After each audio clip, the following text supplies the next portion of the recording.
Belajar yakin kepada Allah ini nggak bisa sekaligus, bertahap. Bahkan bisa dibilang ini kayak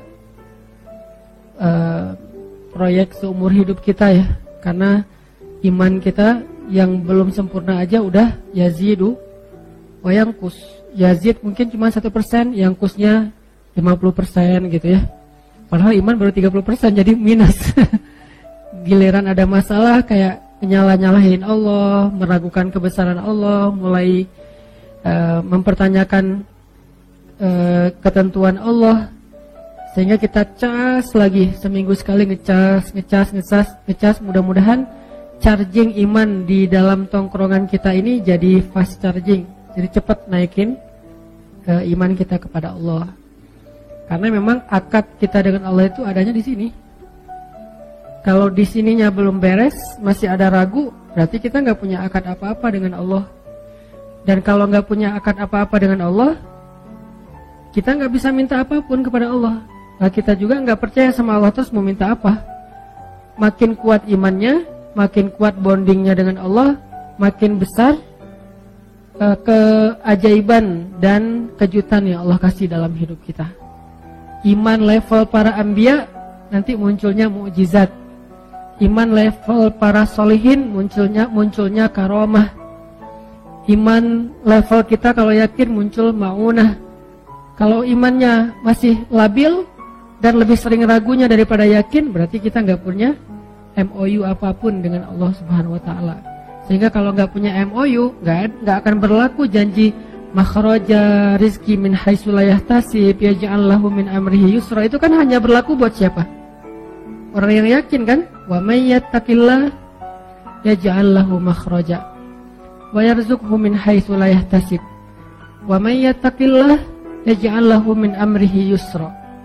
Wa may yattaqillah yukaffir anhu sayyi'atihi wa yu'zim lahu ajra. Jadi cuman kalau kita takwa kepada Allah, dan salah satu di antara makna takwa iman. Karena takwa ini judul besar. Kalau di breakdown, akarnya adalah iman, pohonnya adalah taat, buahnya adalah rahmat, ampunan, kebaikan, banyak buahnya. Tapi akarnya iman. Alam tara kaifa daraballahu mathalan kalimatan thayyibah asluha sabit wa far'uha fis sama tu'ti ukulaha kullahinin biidzni rabbiha. Asluha sabit, kata sebagian besar ulama tafsir tentang asli dari asluha sabit. Aslul itu jadi bahasa Indonesia, asal jadi asal. Kan bahasa Arabnya asl atau aslu. Asal terus jadi bahasa Indonesianya karena nggak bisa bilang asal jadi asal. Asal-asalan. Asluha, asalnya sabit, akarnya kuat. Dan apa akar dari kalimat itu? Akarnya adalah iman. Akarnya adalah iman. Far'uha, cabangnya, pohon sampai cabang-cabangnya menjulang ke langit. Maksudnya ta'ah, ketaatan. Istiqomah, komitmen. Dawam, konsisten. Itulah pohon dan cabang-cabangnya. Terus tu'ti ukulaha kullahinin biizni rabbiha.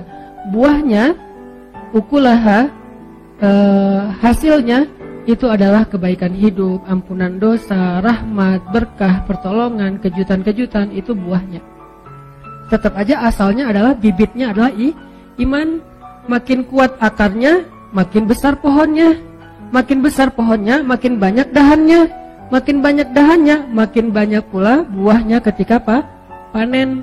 Jadi itu analogi yang sangat sederhana tapi dalam. Jawami'ul kalam, bisa ditafsirkan dari berbagai macam dari berbagai macam angle. Sehingga kalau kita pengen hidup kita nyaman dalam kondisi sarro atau darro, ya berarti balik lagi kepada asalnya apa? Ajaban li amril mu'min. Balik lagi kepada iman. Ajaban li amril mu'min. Inna amrahu kullahu khair. In asabathu sarra syakara fakana khairan lahu. In asabathu dharra sabara fakana khairan lahu. Wa laisa dzalika li ahadin illa lil mu'min. Itu enggak akan dirasain kecuali oleh orang yang beriman. Kalau orang yang tidak beriman, Mungkin kalau sarro, dia akan syakaro, dia berbagi, dia share sama orang lain. Tapi begitu darro, dia yai'as, dia berputus asa. Akhirnya tindak bunuh dirinya tinggi. Orang-orang yang gak beriman, dalam kondisi nyaman, kehidupan mereka itu bagus. Akhlak mereka, karakter mereka, sikap, attitude mereka itu sopan, bagus, disiplin, keren lah pokoknya di negara-negara maju gitu kan. Tapi begitu darro, ada masalah, bunuh diri. Bete dikit, bunuh diri. Gak enak badan, males banget hari ini, bunuh diri, bunuh diri. Jadi terlalu rapuh gitu. Kenapa terlalu rapuh? Karena kata Nabi, walaisa dzalika li ahadin illa lil mu'min. Karena dia nggak beriman, sehingga nggak ada yang dipegang sama dia ketika dia mau jatuh. Jatuh aja. Makin tinggi dia mendaki, pas jatuh ya makin parah nasibnya. Karena kenapa? Karena ketika dia jatuh, dia kehilangan banyak hal karena dia ngedakinya udah tinggi. Misalnya karirnya bagus, tiba-tiba ada masalah, akhirnya dia stres banget, bunuh diri, loncat dari gedung, tabrakin diri ke MRT misalnya, dan segala macam lah kasus-kasus bunuh diri yang tinggi di negara-negara itu. Kenapa? Walaisa dzalika li ahadin illa li mu'min. Kalau kita juga kayak gitu, walaupun kita ngakunya orang mukmin, wa ma hum bimu'minin fi qulubihim marad, ada masalah di hati mereka. Masalah apa? Raib, keraguan. Masalah apa? Syak, gak yakin sama Allah Subhanahu wa ta'ala. Atau masalah apa? Adzannina billahi dhanna saw, berburuk sangka kepada Allah Subhanahu wa ta'ala. Nauzubillah min dzalik. Sehingga kita cas lagi iman. Dan dengan analogi-analogi yang tadi saya sebutin. Di antara analoginya misalnya, kalau kita datang ke sebuah smart city, kita merasa nyaman. Satu, gak khawatir kesasar. Kenapa kalau di smart planet kita gak merasa nyaman? Bukankah bumi ini smart planet dibandingkan dengan planet-planet yang lain? Kenapa? Karena Allah sudah membuat sistem di bumi ini udah paling smart, udah ketimbang dengan planet yang lain. Kalau misalnya kita diberikan kesempatan tinggal di planet yang lain, kita bakalan lebih effortnya tuh habis-habisan. Mungkin gak akan survive. Kenapa? Karena bukan smart planet. Bumi ini smart planet satu-satunya mungkin di jagat raya yang luar biasa besarnya ini. Dan Allah tempatkan kita di sebuah smart planet yang udah disediakan segala macam, sistemnya tuh udah keren banget. Semuanya jadi mudah buat kita, kan mudah banget kan? Berjalanlah kalian di muka bumi, carilah karunia Allah dan segala macam. Allah mudahkan untuk kalian. Tidak ada satupun hewan melata yang jalan pakai perut kecuali Allahi rizquha, Allah yang menjamin rezekinya. Berarti kan sistem kehidupan di planet kita itu udah paling smart. Kalau di smart city aja yang dibikin sistemnya oleh manusia kita tenang. Kenapa? Karena udah smart, gak mungkin kesasar dong. Petunjuknya tuh kadang-kadang kita bisa, kalau kita pakai SIM internasional, kita bisa nyetir tanpa merasa khawatir kesasar karena petunjuk arah lalu lintasnya itu udah jelas banget. Nyetir aja sendiri di luar negeri. Yang penting SIM-nya SIM internasional, misalnya di beberapa negara yang masih menggunakan SIM internasional. Jalan, kenapa kok nggak khawatir kesasar? Pertama udah ada smartphone. Kedua tinggalnya di smart city. Ketiga orang yang ada di sana semuanya smart citizen. Yang kalau kita nanya mereka ngejelasin dengan baik, dengan senyum, dengan ramah, humble. Smartphone, smart city, smart citizen, smart car lagi kadang. Di situ udah ada. Gak usah pakai smartphone, kalau habis baterai udah ada di situ juga Google Map-nya. Dan mobilnya juga udah disetting, gak boleh lebih dari 80 km per jam. Kalau kecepatan dia pasti akan stabil sendiri. Udah smart semuanya kan, nyaman ya. Jalan kemana-mana, makan segala macam, udah ada petunjuknya. Allah menempatkan kita di smart planet dengan bahasa apa? Alam yajidka yatiman fa'awah wa wajadaka dhallan fahada wa wajadaka ailan fa'aghna. Bukankah Allah mendapatimu dalam keadaan sendiri? Sendiri ini jangan selalu diterjemahin itu ya. Sendiri di sini artinya nggak punya teman atau mungkin nggak punya kenalan. Alam yajidka yatiman, sendiri banget. Fa'awah, Allah datangkan keluarga. Dan keluarga di sini bukan cuma status, tapi dengan ikatan kasih sayangnya. Tiba-tiba ada seseorang yang paling mencintai kita lebih daripada dirinya. Siapa? Ibu. Allah utus ibu untuk kita. Allah utus ayah untuk kita. Allah utus keluarga untuk kita. Allah utus pasangan untuk kita. Bertahap. Pertama ibu dulu. Kemudian ayah. Kemudian sahabat dari geng SD atau TK, SD, SMP, SMA. Kan itu geng kita banget tuh. Yang sama kita tuh udah akrab banget, baik banget, setia banget. Kadang-kadang ribut sedikit tapi kesetiaannya luar biasa. Kadang-kadang mereka berkorban untuk kita. Fa'awa. Dan nanti lebih keren lagi dikasih pasangan halal. Fa'awa. Bukankah Allah yang mendatangkan mereka satu persatu? Bahkan kadang-kadang cara-cara Allah mendatangkan itu ajaib banget. Cerita-cerita orang yang ketemu dengan jodohnya, dengan pasangan halalnya kan luar biasa ya. Fa'awa. Lalu didatangkan anak. Sehingga apa? Ketika kita tua, anak kita yang akan merawat kita. Ketika kita masih kecil, ibu kita yang merawat kita. Jadi tetap aja ada fa'awa, fa'awa, fa'awa di awal, fa'awa di tengah, fa'awa di akhir. Terus saja kayak gitu. Jadi kalau kita benar-benar berakad dengan Allah kayak gitu teman-teman, kayak fairnya kita berakad dengan manusia, apa sih masalah hidup kita? Baru berlaku ajaban li amril mu'min. Orang mukmin itu seru hidupnya tuh, santai, woles, gak ada masalah. Ada masalah? Ya Allah, ada masalah nih. Gimana dong ya Allah, bantuin dong. Langsung ditolong sama Allah. Tapi kita ngomong ke Allah tuh dengan ragu sih masalahnya. Ibarat kartu ATM, udah banyak baret-baretnya, jadi kita gesek, Pak ini gak berlaku. Oh ya udah ganti lagi yang lain, ganti lagi sampai satu kotak kartu gak ada yang berlaku. Soalnya bukan kartu ATM yang kita kasih, kartu Game Master, gak akan keluar duit. Jadi iman kita tuh masih belum ATM, belum ada saldonya. Kartu sih, tapi bukan saldo isinya. Cuman untuk bisa main doang. Jadi coba kita bangun istafti qalbak. Bertanya ke hati kita masing-masing. Dan itu yang dikuatin. Di sini yang dikuatkan. Ada yang pertama mungkin masih kayak sekedar silver, terus naik lagi derajatnya jadi gold, naik lagi jadi platinum, jadi VIP, jadi preferred, jadi apalah kayak gitu-gitu. Bukankah itu selalu berlaku di dalam transaksi dengan manusia? Dan dengan Allah juga kayak gitu. Lahum darajatun inda rabbihim. Mereka tuh punya level di sisi Allah. Siapa?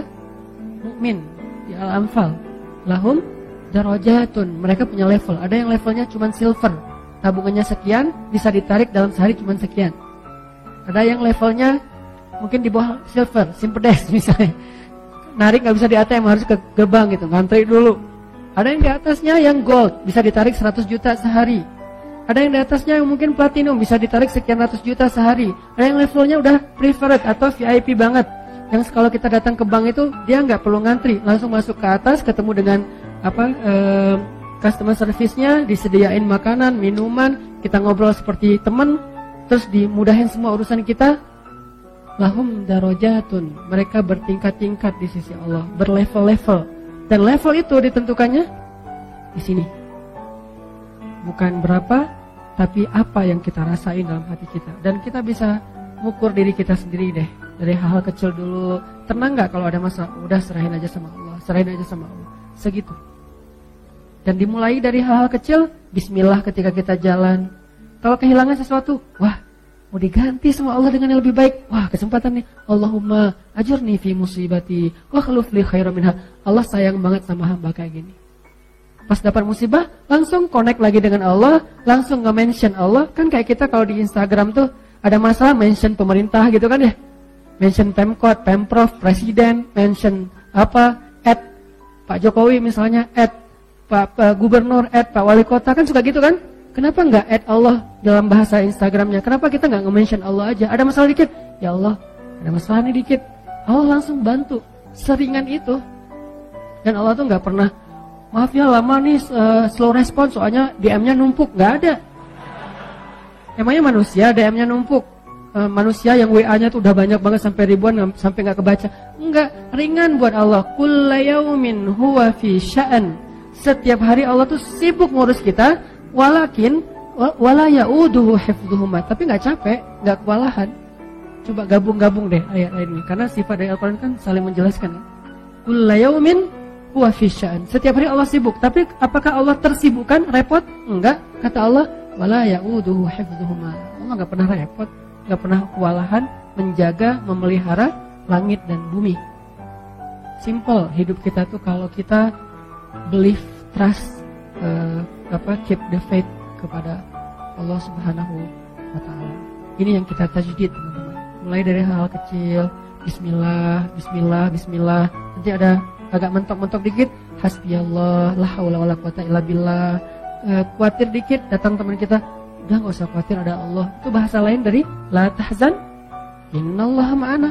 Merasa lonely gitu, ma zannuka bisnain, Allahu salisuhuma. Kenapa kamu pikir kita cuma berdua, bukankah Allah yang ketiga? Terus kayak ngerasa nggak ada daya upaya, bilang hasbiyallah, cukup buat saya Allah, la haula wala quwata illa billah. Dan itu benar-benar miracle, kejadian banget dalam hidup kita kalau kita percaya. Passwordnya iman, passwordnya belief, passwordnya sami'na wa ata'na. Kalau itu benar-benar terasa di hati kita, kalimat la haula, kalimat hasbiyallah, kalimat-kalimat iman itu terasa di sini nih, udah tenang aja hidup. La tahzan, ala bidzikrillah tatmainnul qulub. Ini semua yang kita omongin malam ini, kalau diteorikan namanya rububiyah. Cuman kita nggak usah terjebak dengan istilah, tapi maknanya yang paling penting supaya kita bisa langsung praktek. Semua yang kita omongin rububiyah, pemeliharaan Allah, penjagaan Allah, kepemilikannya milik Allah, segala macam lah dari makna Rabb. Udahkah kita rububiyah kepada Allah? Apakah kita sudah Rabbani atau masih jadi manusia biasa? Kalau cuma jadi manusia, innal insana lafi khusr. Tapi kalau upgrade dari manusia jadi mukmin, illal ladzina amanu qad aflahal mu'minun. Manusia doang rugi, kecuali orang beriman. Beruntunglah orang yang beriman. Mudah-mudahan iman ini kita jaga terus, teman-teman. Kita tingkatkan, kita perbaharui, kita cas supaya kita punya ATM yang levelnya makin naik, sehingga nanti kalau kita butuh apa-apa kita tinggal gesek aja, ya Allah, ya Rabbi, ya Rabbana, ya Ilahi, atau apapun bahasa doa kita, Allah akan berikan keajaiban dalam hidup kita.